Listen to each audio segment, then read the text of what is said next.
আজকে তোমাদেরকে আমার একটা লাইভ ক্যাম্পেইন দেখাবো।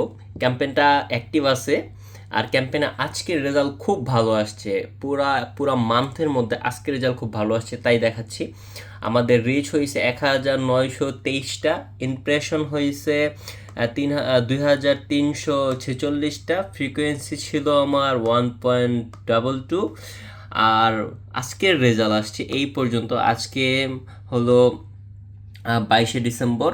আজকে এখন বাজে 3টা সামথিং কাতার টাইম। আর আজকের এই পর্যন্ত রেজাল্ট আসছে 12 রেজাল্ট আসছে। আমার এই পর্যন্ত খরচ হয়েছে 5.84 সেন্ট। আর কস্ট পার রেজাল্ট আসছে একদম লো। টুডে রেজাল্ট একদম লো। কস্ট পার রেজাল্ট, পার রেজাল্টের জন্য কস্ট আসছে 49 সেন্ট। এটা কিন্তু এটা কিন্তু আমাদের কাতার মার্কেটের জন্য খুব ভালো একটা রেজাল্ট। তাই এটা এইরকম তোমরাও রেজাল্ট পেয়েছো কিনা, বা তোমাদেরও কি কস্ট পার রেজাল্ট এত কম আসে কিনা, অবশ্যই কমেন্টস করে জানাবা। Bye bye.